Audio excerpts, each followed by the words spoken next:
ग्रहों के विभिन्न अवतार के बारे में। ठीक है, ग्रहों के विभिन्न अवतार कौन कौन से हैं, जो बहुत ही इंपॉर्टेंट है आप लोगों के लिए जानना भी। इससे क्या होगा, अब आप सोचेंगे इससे क्या होगा, इनको जानने की क्या आवश्यकता है। तो इनको जानना, वैसे तो अगर आप देखेंगे तो एस्ट्रोलॉजी में इसकी बहुत ज्यादा एक समझ होती है। जैसे अगर आप ग्रह को ग्रह ना पढ़ के प्लैनेट पढ़ते हैं तो भी कुछ फर्क नहीं है, लेकिन जब हम कनेक्टिविटी करते हैं, जब हम किसी शास्त्र को, किसी विद्या को पढ़ रहे हैं और उसकी गहराई में जाते हैं, उसकी गहराई में जाते हैं, तो हमें पता चलता है कि अच्छा, कहते हैं ना, जब आपको अपनी रूट का पता हो तो आपको अपनी मजबूती का पता होता है। तो हमें हमारी रूट का, हमारी संस्कृति का, ये जो पूरी विद्या है, ये ग्रह है, ये सृष्टि है, ये ईश्वर है, ये शक्ति है, इसके बारे में जब जानकारी होती है तो हमारा विश्वास और बढ़ जाता है। और जब हमारी आस्था और हमारा विश्वास बढ़ जाता है ना, तब आपको चीजें जल्दी ग्रहण होने लगती। तो ये वही अभी तक हर किसी को पता होगा कि 10 अवतार हुए हैं, मतलब 10 अवतार होने हैं, 10वां होना है, 9 हो चुके। और वो जो 9 ग्रह हैं, 9 ग्रह हैं, उनको हर एक अवतार के साथ जोड़ा गया है कि कौन सा ग्रह ईश्वर के कौन से अवतार को बताता है। यानी हमारे जीवन को, जो हमारा जीवन जहां से शुरू हुआ, संस्कृति जहां से शुरू हुई, संस्कृति इससे पहले भी थी, सनातन धर्म ना कहीं से शुरू हुआ है ना कहीं से खत्म होगा। जब से सृष्टि है तब से सनातन धर्म है। लेकिन सनातन धर्म का मतलब इस पृथ्वी में वो ऊर्जाएं कब आई, क्योंकि ईश्वर तो ऐसा नहीं है कि यही इस लोक में है, ईश्वर तो हर लोक में है। तो हम इस पृथ्वी में रह रहे हैं, इस भूमंडल में रह रहे हैं, तो इस भूमंडल के पे रह करके चीजों को देख रहे हैं। यानी कि हम पृथ्वी पे रह करके सूर्य की गणना कर रहे हैं कि सूर्य चक्कर लगाता है, जबकि ऐसा नहीं है। हम पृथ्वी के पॉइंट ऑफ व्यू से देख रहे हैं। तो पृथ्वी के पॉइंट ऑफ व्यू से सारी चीजें जब हम देखते हैं कि भाई यहाँ पर कौन सा अवतार कब हुआ ईश्वर का, या इन ग्रहों की ऊर्जा कब, कहाँ, कैसे, किस भगवान ने किस रूप में आकर के हमको दी, तो वो जानने से हमें बहुत फायदा होता है। और देखा जाए तो हमारी स्पिरिचुअलिटी में बहुत बढ़ोतरी होती है। तो पहला अवतार कौन सा था ईश्वर का? पहला अवतार था मत्स्य अवतार। मत्स्य अवतार का अर्थ क्या हो गया? मछली। ठीक है, मत्स्य अवतार का अर्थ है मछली। राजा सत्यवत हुए, राजा सत्यवत थे एक, और वो अपना नदी में तर्पण कर रहे थे। तर्पण करना यानी कि जल देना, अंजलि में जल भरकर दे रहे थे। तो उनकी अंजलि में, अंजलि मतलब हाथ में, एक छोटी सी मछली आई। छोटी सी मछली आई तो उन्होंने देखा और उनको बड़ा स्नेह हुआ, तो उन्होंने उसको अपने कमंडल में डाल लिया। कमंडल में डाला, धीरे धीरे करके वो मछली अपना आकार बड़ा करने लगी। वो मछली अपना आकार बड़ा करने लगी और कुछ ही समय में वो इतनी बड़ी हो गई कि कमंडल से तालाब में, तालाब से फिर और बड़े सरोवर में, सरोवर से नदी में, नदी से उसको समुद्र में डालना पड़ा। अब सिर्फ कहानी सुनिएगा, समुद्र में डालना पड़ा। तो जब समुद्र में डाला, अब अगर एक तो अब आप सृष्टि की रचना समझिएगा, सृष्टि की रचना का अर्थ क्या है, ईश्वर अभी क्या बताना चाह रहा है। सत्यवत के हाथ में जब वो मछली आई तो जरूरी नहीं था कि सत्यवत उसे कमंडल में डालते। हाथ में आई तो जरूर, एक इंसान होता है ना कि हाथ में आई, देखा तो फिर जल में छोड़ देना चाहिए, लेकिन उन्होंने क्या किया, अपना धर्म पूरा किया। क्या किया, अपना धर्म पूरा किया कि मेरे हाथ में अगर कोई जीव आया है तो वो क्या क्या मांग रहा है, हमसे रक्षा मांग रहा। उन्होंने उसको कमंडल में डाला। जब उन्होंने देखा कि उसका आकार बढ़ रहा है तो उस कमंडल से उन्होंने सरोवर में, तालाब में डाला। फिर उसके रहने का आकार और बढ़ रहा है तो उन्होंने क्या किया, लगातार अपने धर्म का कर्तव्य निभाते हुए, लगातार अपने धर्म का कर्तव्य निभाते हुए उसको उस जगह तक पहुंचाया जहां उसका सही स्थान था, अर्थात समंदर तक। क्योंकि इतनी विशाल काय मछली कहाँ रह सकती है, समंदर में ही रह सकती है, नदी में भी नहीं रह पाएगी। तो यहाँ पर सत्यवत राजा हमें क्या बताते हैं कि आपको आपका धर्म अगर पूरा करते हो, धर्म का अर्थ समझिएगा, हिंदू मुस्लिम सिख ईसाई नहीं, उन्होंने एक मछली को जीवन देने के लिए अपने धर्म का कर्तव्य निभाया। और वो जो मछली थी वो मछली नहीं थी, वो कौन थे, वो विष्णु का पहला अवतार थी। और तब उस मछली ने, उस मत्स्य रूपी ईश्वर ने भविष्यवाणी करी कि 7 दिन में एक जल प्रलय आएगा और सब कुछ जलमग्न हो जाएगा, जल में समाप्त हो जाएगा। तो हमें क्या पता चलता है कि आप अगर धर्म की तरफ हो, अपने कर्तव्य की तरफ हो, तो ईश्वर आपको बचाने आएंगे, ईश्वर आपको बचाने आएंगे।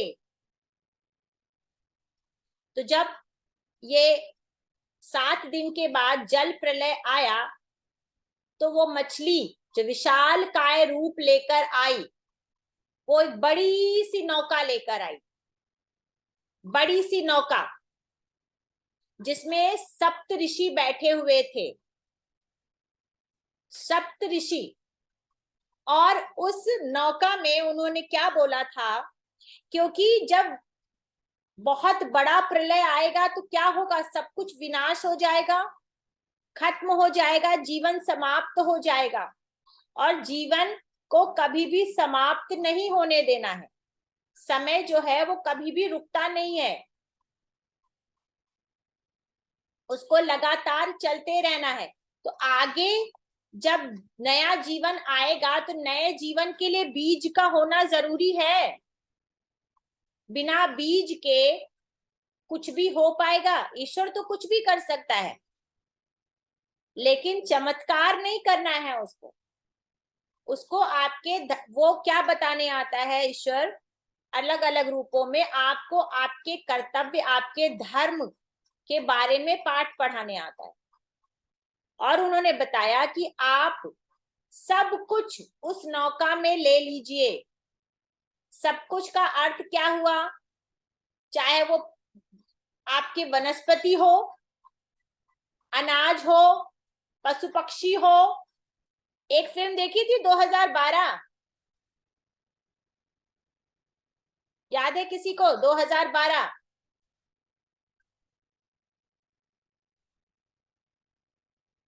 नहीं याद है, ठीक है, 2012 मूवी आई थी, किसी ने नहीं देखी,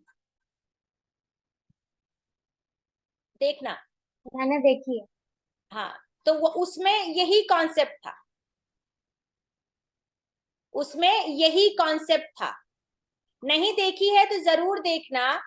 एक्चुअली बाइबल में भी इसका वर्णन है, बाइबल में भी इसका वर्णन है। वो 2012 का जो कॉन्सेप्ट है वो यहीं से उठाया गया कि लास्ट में वो जो एक नौका बहुत बड़ी बनाते हैं और उसमें वो सारी की सारी चीजें रखते हैं, ताकि जब नए तरीके से जीवन शुरू हो तो आपके पास हर एक चीज का बीज होना चाहिए, चाहे वो वनस्पति हो, पशु हो, इंसान हो, हर तरह की जाति प्रजाति के लोग हो। ठीक है। और हमारे चारों वेदों को जो एक हैग्रीवा नामक राक्षस था उसने क्या किया था, चुरा करके समंदर में डाल दिया था, मतलब कब्जे में ले लिया था। और वेद ही हमारा जीवन है, वेद ही हमारा जीवन थे और आज भी है। तो उन वेदों को बचाने के लिए भी, क्योंकि वेद ही हमारी संस्कृति, हमारी पहचान क्या है, वेद, तो वो सारी चीजों को कलेक्ट करके उस नौका में सप्तऋषियों के साथ ले जाया गया और पूरी की पूरी प्रजाति को, यानी एक नए जीवन को स्टार्ट किया गया। तो इससे हमें क्या पता चलता है कि जो जीवन है वो किससे स्टार्ट होता है, वो पानी से। हमारी बॉडी में 70% क्या है, वाटर। 70% हमारे बॉडी में वाटर होता है। तो ये जो विशाल काय मछली थी ये सिर्फ ईश्वर का रूप नहीं थी, ये हमारे जीवन को बताने का, स्टार्ट करने का या अंत का एक जरिया थी कि अगर हमारे जीवन को हम इस तरीके से स्टार्ट करते हैं तो ईश्वर आएंगे और आपके हर एक चीज की रक्षा करेंगे।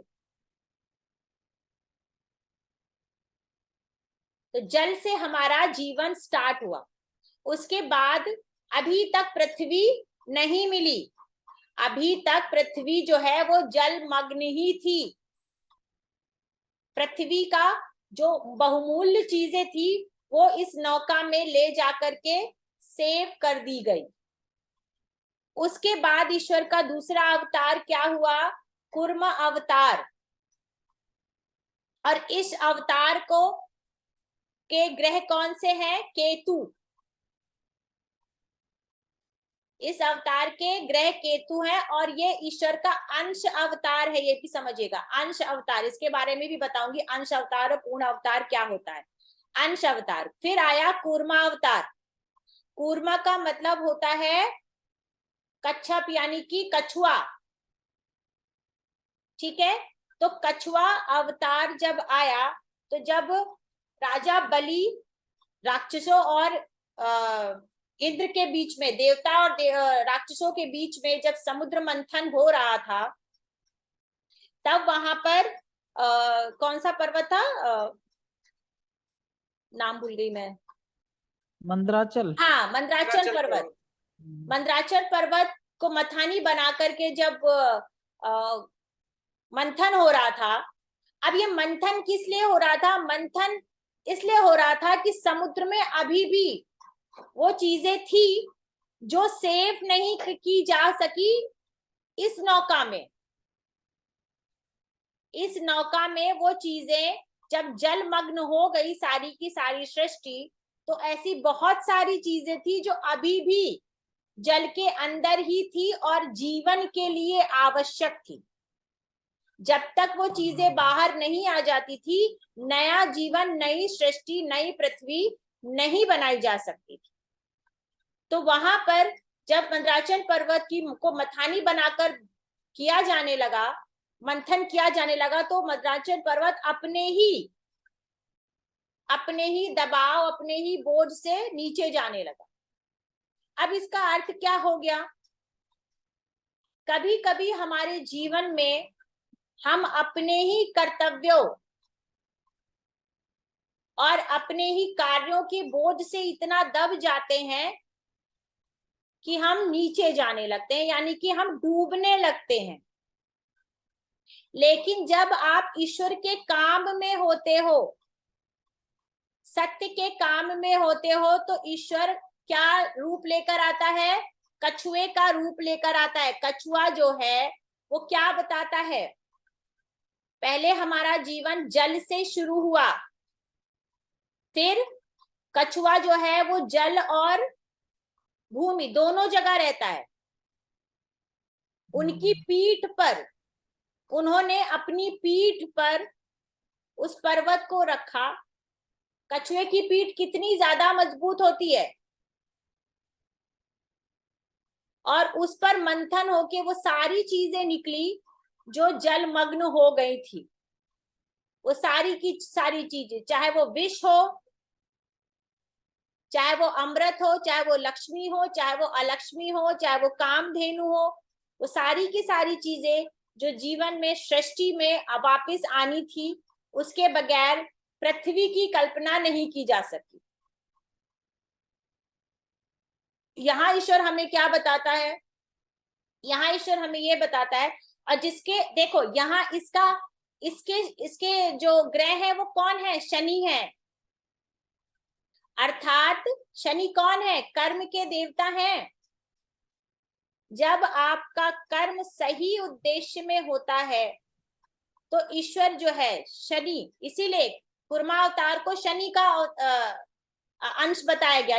ईश्वर का जो रूप है वो शनि के ग्रह से रिलेट किया गया कि आपको अपना कर्म करते रहना है।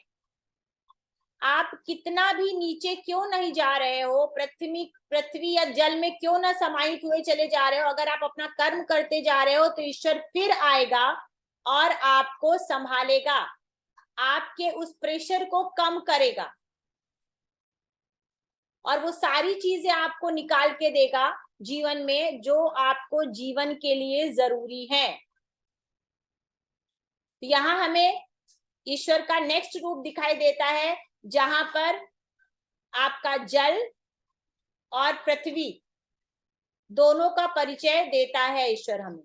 अब तीसरा जो रूप है वो कौन सा है? वराह अवतार। वराह अवतार आपने सुना होगा कि हमारी जो सृष्टि की रचना हुई है वो किससे? उसका पहला पुरुष कौन था? मनु। पहला पुरुष मनु है, और उनकी माता जो है वो है सतरूपा। तो मनु की माता, और मनु कौन है? मनु है आप स्वयं ब्रह्मा ने उनको स्वयं ब्रह्मा ने उनको पैदा किया। ब्रह्मा पुत्र आप कह सकते हैं, ब्रह्म के मानस पुत्र। तो ब्रह्म ने अब पृथ्वी, जब ये सारी चीजें आ गई तो पृथ्वी को कि भाई अब आप मनु जो है वो पृथ्वी को संभालेंगे। लेकिन पृथ्वी जो थी वो कहाँ थी? वो जलमग्न थी, अभी भी जलमग्न थी पृथ्वी। तो जब मनु हुए, मनु को पैदा किया, तो मनु ने कहा अब ये पृथ्वी तो मुझे मिलेगी, लेकिन मिलेगी कैसे? तो ईश्वर ने वराह अवतार, यानी ब्रह्मा जी ने उनकी नाक से एक छोटे से बच्चे का जन्म हुआ, और वो बच्चा धीरे धीरे धीरे धीरे देखते देखते इतना बड़ा हो गया, जैसे हमारी मछली मत्स्य अवतार बड़ा हुआ था, वैसे ही ये वराह अवतार जो है ये इतने बड़े हो गए, और ये जाकर के जल में से पृथ्वी को निकाल के लेकर आए। आप लोगों को दिखाई दे रहा होगा यहाँ पे, अपनी नाक में रख कर पृथ्वी को लेकर के उस जल से निकाल कर लेकर आए। और जब पृथ्वी माता ने वराह अवतार को देखा तो वो सम्मोहित हो गई और सोचा कि मतलब ये ईश्वर मुझे पति के रूप में मिले, ये ईश्वर का जो रूप है वो मुझे पति के रूप में मिले। और इस वराह अवतार को किसके साथ जोड़ा गया? देखिए, राहु के साथ। इसके पहले राहु का जन्म हो चुका था, जब समुद्र मंथन में राहु का जन्म हो गया, उस ग्रह वराह अवतार को राहु के साथ। अब यहाँ पर देखिए, यहाँ पर क्या है, पूर्ण अवतार की बात करी गई है। ईश्वर के पूर्ण अवतार की बात करी गई। यहाँ पर अभी ईश्वर के सिर्फ 2 अंश अवतार की बात करी गई थी। राहु जब आया तब ईश्वर के पूर्ण अवतार की बात आई है। अब यहाँ पर ये बताया जाता है कि जल से जीवन शुरू हुआ, फिर उसके बाद एक ऐसा अवतार आया जो जल में और पृथ्वी दोनों जगह पे रह सकता था। अब यहाँ पे पूर्ण अवतार यानी एक जीव के रूप में या जानवर के रूप में आप कह सकते हो कि अब जो जीवन है वो एक जानवर के रूप में आ गया। अब हमें क्या चाहिए था, अब जानवर से इंसान के बीच की कड़ी जुड़नी थी। भगवान चाहते तो पहले ही मानव पैदा कर देते, उनको ये सब इतना लंबा पूरी हिस्ट्री ज्योग्राफी लिखने की जरूरत नहीं थी। लेकिन हर कहानी का एक अर्थ है। कोई भी चीज जब स्टेप बाय स्टेप चलती है ना, तब वो शाश्वत होती है, हमेशा के लिए होती है।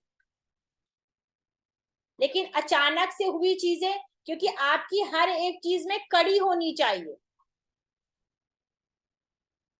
पहला स्टेप, दूसरा स्टेप, फिर उसके बाद आकर के स्टेप बाय स्टेप 10वां या 1वां स्टेप आप पहुंचते हो। क्योंकि ईश्वर ये जो भी लीला रच रहा है वो किसके लिए रच रहा है, हमारे लिए रच रहा है, मानव के लिए रच रहा है। तो मानव को ये समझना चाहिए कि हमारे जीवन में किस तरीके से हमें आगे बढ़ना है, स्टेप बाय स्टेप। तो यहाँ पर जब पृथ्वी आई, पृथ्वी का कहते हैं ना, पृथ्वी का को जल से निकाल करके लाया गया, तब उसके बाद फिर आता है हमारा यहाँ पर जब माता की इच्छा हुई कि मुझे इस तरीके का मेरा मतलब मेरा जो पति हो वो उनके स्वरूप को देख के उनके मन में ये कामना आई। तो उसके बाद कौन हुआ, मंगल। मंगल को क्या कहते हैं, भूमि पुत्र कहते हैं। मंगल को भूमि पुत्र यानी कि पृथ्वी का पुत्र कहा जाता है। तो नरसिंह अवतार हुआ फिर।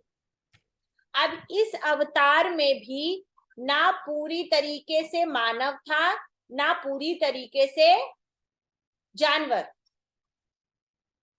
अभी पहले जल आया, मछली आई, फिर 2 रूप हुए, उसके बाद जानवर आया। अब जानवर के बाद की कड़ी क्या है, आधा मानव आधा जानवर। तो जब जो प्रहलाद थे, अब यहां तक पृथ्वी आ गई। पृथ्वी में जो आप ये समझ लीजिए कि पृथ्वी में जितनी चीजों की जरूरत थी वो सारी की सारी चीजें आ गई। यहाँ पर क्या क्या आ गया था, यहाँ पर आपका अमृत भी आ गया और विष भी आ गया। अर्थात समझिए कि बुराई भी आ चुकी थी और अच्छाई भी आ चुकी थी। बुराई और अच्छाई दोनों पृथ्वी पर जीवन के रूप में चल रही थी। तो प्रहलाद जो थे, आप सबको पता होगा, भक्त प्रहलाद राक्षस कुल में पैदा हुए थे, लेकिन वो ईश्वर को मानते थे। वो किसको मानते थे, पूर्ण अवतार, कि अगर कोई अवतार है, कोई शक्ति है, तो वो खाली और खाली विष्णु है, यानी कि ईश्वर है, उसके अलावा और कोई शक्ति नहीं है। तो उनके जो पिता थे हिरण्यकश्यप, उन्होंने पहले से ही वरदान लेके रखा था कि उन्हें कोई भी नहीं मार सकता है, न मानव, न दानव, न देवता, न दिन में न रात में। आपको हर किसी को वो स्टोरी पता हो। और भक्त प्रहलाद का कहना था कि ईश्वर जो है वो कण कण में बसता है, क्योंकि पृथ्वी निकाल कर लाने वाला भी कौन था, ईश्वर ही थे ना। तो सारी की सारी पृथ्वी पे अधिकार किसका है, ईश्वर का ही है। तो आप उनकी इस पृथ्वी पर आप कहते हैं ना, हाथ जोड़कर नमन करके रहो तो अच्छे से रहो। अगर आप इसको अपना समझ रहे हो और बुराइयों के साथ रहना चाहते हो तो आप बुराइयों के साथ नहीं रह सकते। ये अवतार हमें बताता है कि जब भी पृथ्वी पर या आपके कर्मों में आप बुराइयां लेकर आते हो और अहम लेकर आते हो कि आप भले ही पूजा कर लो, पाठ कर लो या कुछ भी कर लो, अपने आप को बुरे कर्मों में रखने के लिए कि मैं बुरे कर्म करते हुए सेव बना रहूं, तो ईश्वर आपको चकमा देकर आ ही जाएगा। और उन्होंने और ये कैसे उनका जन्म हुआ था? एक खंभे को फाड़कर। भूमि पुत्र है ना, तो भूमि तो हर जगह पर है, भूमि तो हर जगह पर है। मंगल जो भूमि पुत्र हैं, आप खंबा ले लो या पेड़ ले लो या कुछ भी ले लो, है तो सब भूमि का ही ना। तो जब हिरण्याकश्यप ने अपने घमंड में आकर बोला कि ईश्वर अगर सब जगह है तो क्या इस खंबे में भी है, तो उन्होंने बोला हाँ, इस खंबे में भी ईश्वर है। और उस खंबे को फाड़ कर ईश्वर जो नरसिंह अवतार थे, यानी आधा सिंह आधा नर, वहां आकर पैदा हुए और उस हिरण्याकश्यप को फाड़ डाला। इसका अर्थ क्या हो गया? इसका अर्थ ये हो गया कि आप बुराइयां कितनी भी कर लो और ईश्वर का नाम जप रहे हो, ईश्वर उन बुराइयों को खत्म करने के लिए आएगा, आएगा, 100% आएगा। और किसकी जीत होगी? उस 5 साल के बच्चे भक्त प्रहलाद की जीत होगी, क्योंकि उसकी पूरी की पूरी आस्था ईश्वर पर, पूरी की पूरी आस्था। अब यहां मंगल को क्यों लिया गया? मंगल को क्यों लिया गया? किसी और ग्रह को क्यों नहीं लिया गया? मंगल जो है वो आपको करेजियस बनाता है। उस बच्चे के अंदर क्या था? साहस था, करेज था, भरोसा था कि नहीं, चाहे कुछ भी हो जाए, मेरा भगवान, मेरा ईश्वर है और वो आएगा। कहते हैं ना, अगर आपके अंदर हिम्मत है तो आप सब कुछ कर सकते हैं। हिम्मत है तो आप सब कुछ कर सकते हैं। वो भूमि भी आपको, मैं फिर बार बार कर रही हूं, हम यहाँ इस भूलोक की बात कर रहे हैं। तो जब आपके अंदर हिम्मत होती है, उस शक्ति से जुड़ने की हिम्मत होती है, उस पर भरोसा होता है, तो वो भूमि अपना भूमि पुत्र देती है आपको। यानी कि नेचर अपने आप से आपको अपनी गोद में ले लेती है और आपको प्रोटेक्ट करती है, चाहे वो किसी भी रूप में क्यों ना हो, जैसे भक्त प्रहलाद को किया। अब इसके बाद आता है वामन अवतार। ये क्या है? ये भी ईश्वर का अंश अवतार है, ईश्वर का अंश अवतार। यहाँ पर ये राजा जो बलि थे, ये कौन थे? ये भक्त प्रहलाद के ही पोते थे। राक्षस कुल में ही भक्त प्रहलाद थे, तो उन्हीं के पोते थे। और इन्होंने अश्वमेघ यज्ञ किया था और पूरे के पूरे इंद्रलोक पर इन्होंने राज कर लिया था, इंद्रलोक को जीत लिया था, पृथ्वी को भी जीत लिया था और स्वर्ग लोक को भी जीत लिया था। मतलब ये इतने बली थे। और इनके गुरु जो थे वो शुक्राचार्य जी थे। तो अब समझ, शुक्राचार्य जी के पास जो बृहस्पति जी हैं उनसे ज्यादा शक्तियां थी, संजीवनी शक्ति भी उनके पास थी। तो उनकी मदद से इन्होंने पृथ्वी लोक और स्वर्ग लोक दोनों पर अपना आधिपत्य जमा लिया था, जिसकी वजह से इंद्र बहुत परेशान थे। और उनकी माता जो अदिति थी, जो सारे देवताओं की माता थी, वो वो इस चीज को देखकर काफी परेशान थी कि उनका पुत्र हार रहा है। तब उन्होंने घोर तप किया और ईश्वर जो है वामन रूप में उनके गर्भ से पैदा हुए। वामन रूप से उनके गर्भ से पैदा हुए, वामन रूप में, या वामन का मतलब क्या हो गया? बौना रूप। तो अब यहाँ पर जो है वो पूर्ण क्या मानव की बात हुई। अब ये क्यों पैदा हुए? ये किस चीज को समाप्त करने के लिए पैदा हुए? ये आपके अहंकार को कम करने के लिए पैदा हुए। राजा बलि जो थे वो बहुत ज्ञानी, बहुत प्रतापी, देखिए जो शुक्राचार्य का शिष्य हो, जिसने पूरी पृथ्वी लोक पे, पूरे स्वर्ग लोक पे आपको विजय पाली हो, तो वो कितना ज्ञानी होगा, कितना प्रतापी होगा। लेकिन क्या हो गया था? उसको अहंकार हो गया था। सारी सृष्टि में सिर्फ और सिर्फ अब मेरा राज होगा, ईश्वर से बड़ा तो कोई नहीं है। तो ईश्वर ने क्या किया कि अहंकार के सामने वो छोटे बौने का रूप धारण करके आए। और जब उनका अश्वमेध यज्ञ पूरा हुआ तो उन्होंने कहा कि मुझे आपसे 3 पग भूमि चाहिए। क्या चाहिए? 3 पग, यानी कि 3 पैर। तो ब्राह्मण को तो कोई भी मना नहीं कर सकता, वो भी अश्वमेध यज्ञ के बाद तो बिल्कुल मना नहीं कर सकता कि मैं आपको दान नहीं दूंगा। शुक्राचार्य जी समझ गए कि ये कोई नॉर्मल ब्राह्मण नहीं है, ये स्वयं हरि है। उन्होंने उनको मना भी किया कि आप ऐसा मत करिए, लेकिन वो अपने अहम और अहंकार में थे कि नहीं, ये 3 पग जिसके पास पूरी सृष्टि है, वो 3 पग ना दे पाए तो ऐसा राजा क्या।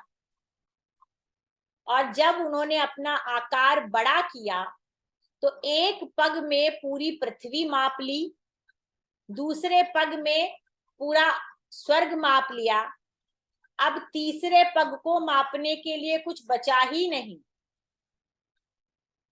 तब उन्होंने कहा कि अब बताइए, आप तो मुझे 3 पग देने वाले थे, अब मैं क्या करूं?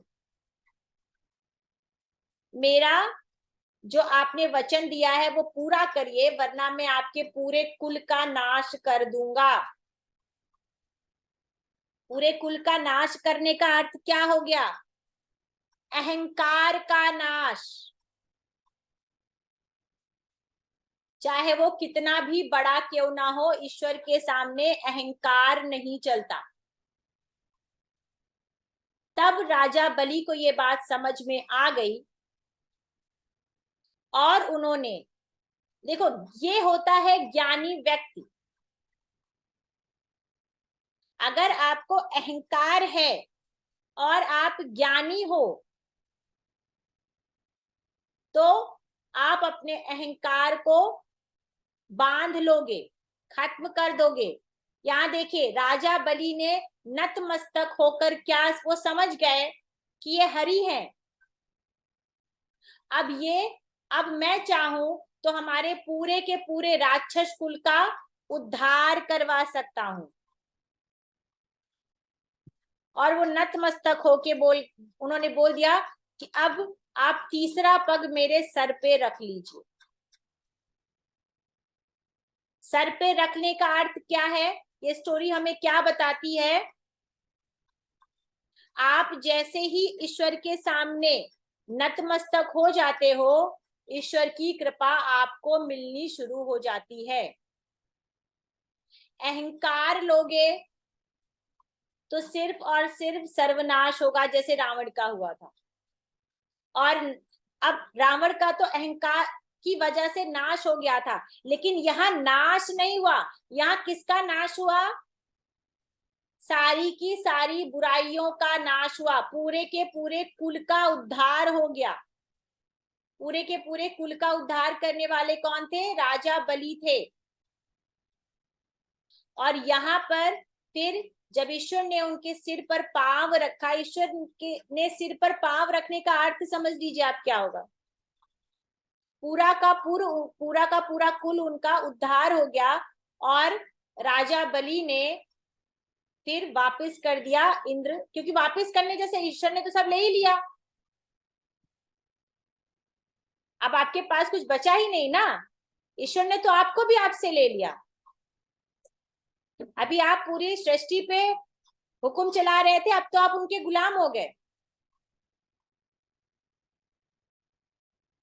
तो ये भी बहुत इंटरेस्टिंग स्टोरी है, आप लोगों को मिले तो आप और गूगल में जाके पढ़िएगा कि आगे फिर कैसे हुआ, रक्षाबंधन की स्टोरी कैसे हुई यहाँ से, ठीक है।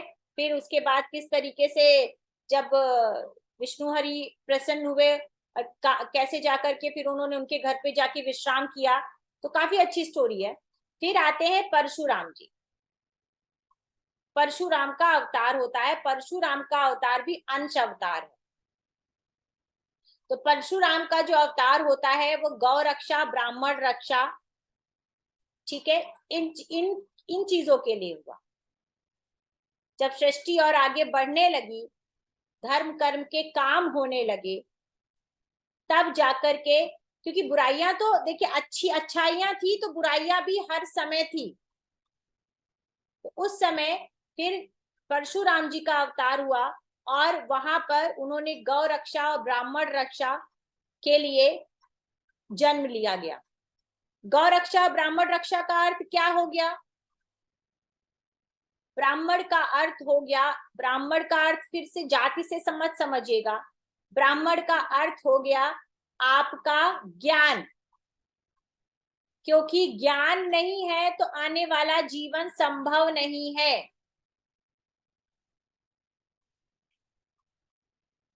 गौ का क्या मतलब हो गया? गाय माता, यानी कि आपकी इंसानियत, अहिंसा, क्योंकि पहले क्या था, गाय ही एक मेन सोर्स थी, भैंस का दूध नहीं चलता था, गाय का ही दूध चलता था, और गाय सिर्फ दूध नहीं देती थी, गाय आपकी ना जाने कितनी बीमारियों को सही करती थी।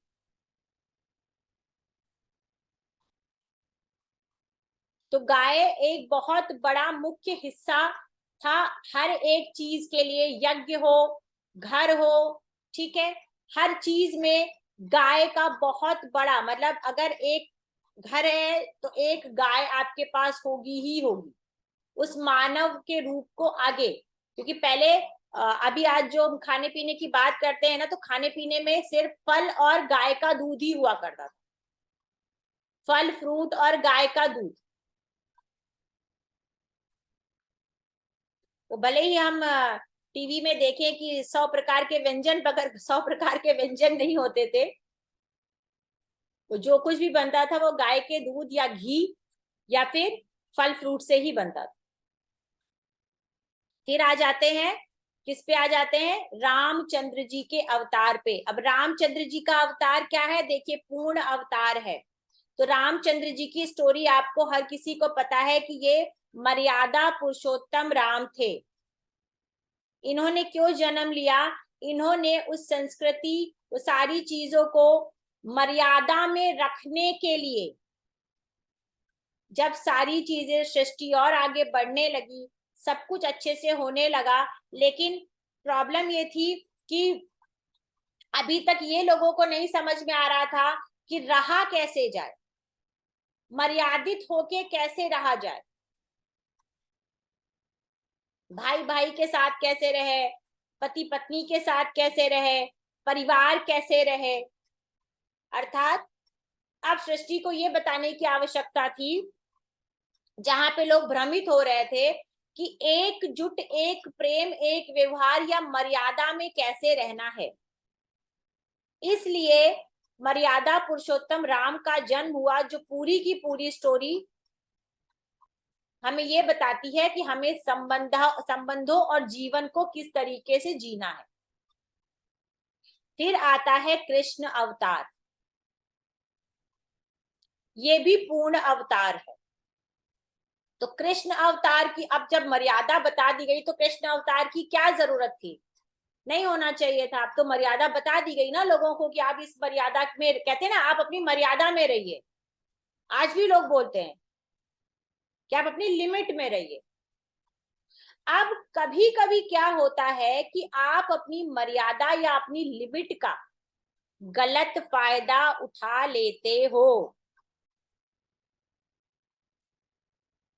अर्थात कहने का अर्थ ये है कि ये जो सिखा के गए कि मर्यादा का अर्थ क्या है, तो जब समय बीता तो उस मर्यादा को लोगों ने अपने हिसाब से तोड़ मरोड़ लिया।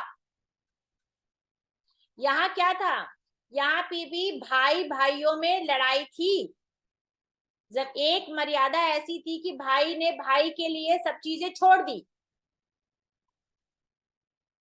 ठीक है, और यहाँ पे उस मर्यादा का गलत तरीके से इस्तेमाल किया जा रहा था। अर्थात राजा का पुत्र ही राजा होगा, चाहे वो जैसा हो। पति आपको परेशान कर रहा है तो भी पत्नी को बर्दाश्त करना है।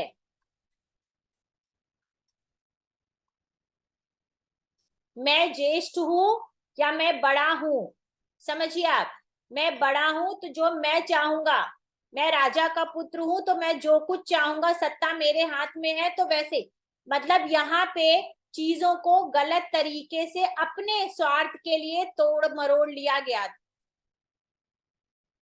तो यहाँ ईश्वर ने आकर के ये बताया कि कभी कभी अगर मर्यादा को भी क्रॉस करना हो, किसके लिए? धर्म के लिए,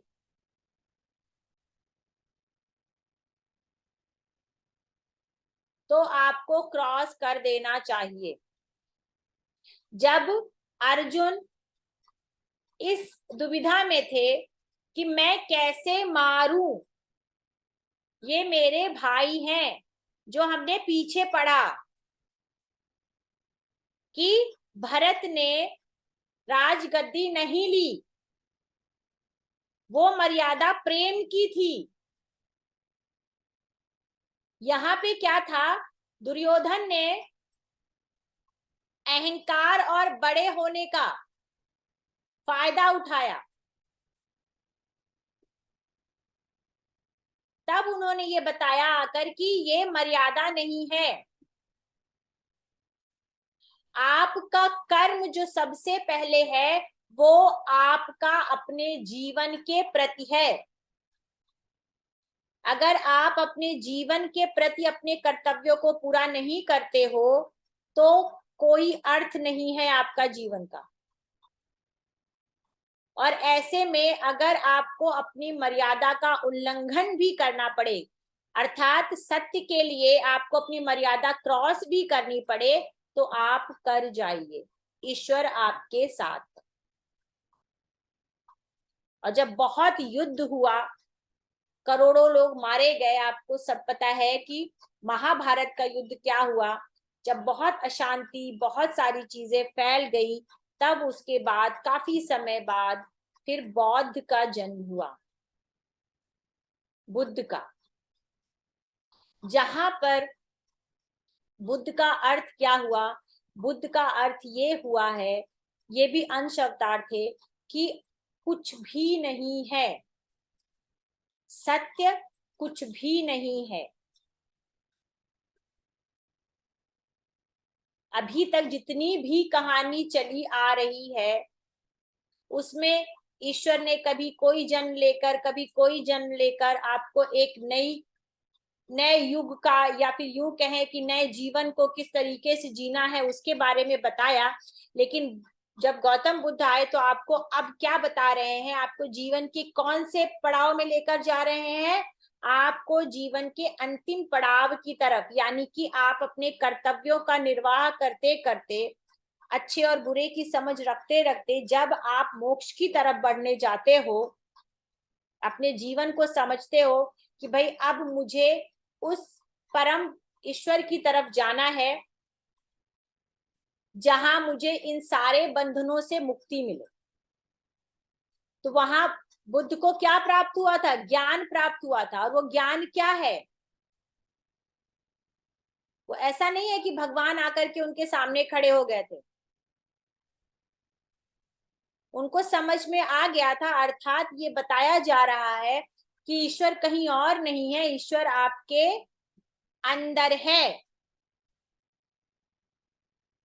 गौतम बुद्ध की कहानी हमें ये बताती है कि हम सारे के सारे जीवन भर यहाँ से वहां, वहां से यहाँ भटकते रहते हैं, ज्ञान को लेकर के, सुकून को लेकर के, सत्य को लेकर के, सही और गलत को लेकर के।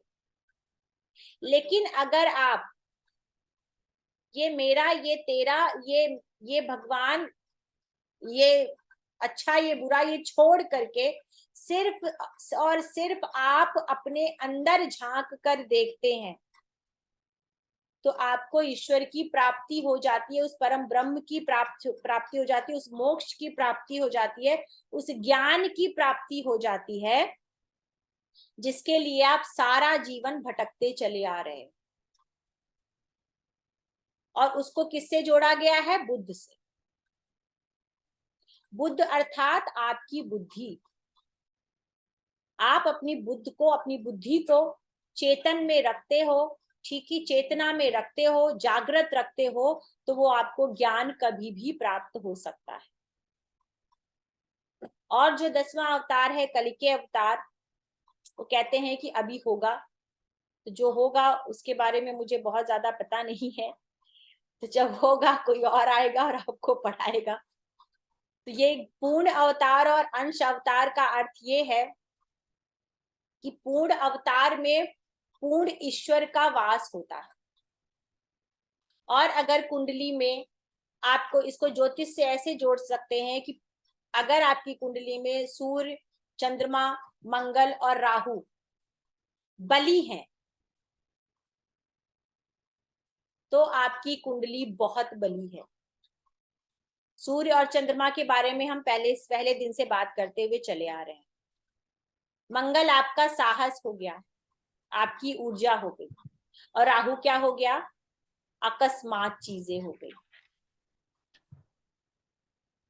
तो जब ये 4 ग्रह जो पूर्ण अवतार हैं, जिसमें ईश्वर का पूर्ण अंश है, ठीक है, तो जीवात्मा और पूर्ण आत्मा जो है, वो उसका अर्थ यही है कि जब ये 4 अवतार, ये 4 ग्रह आपकी कुंडली में, इनका कुंडली से, ज्योतिष से मतलब यही था कि जब ये बली होते हैं तो आपकी कुंडली बहुत स्ट्रांग होती है।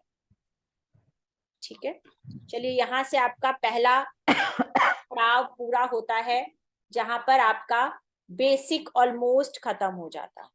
जी, अभी सवाल ले लेते हैं।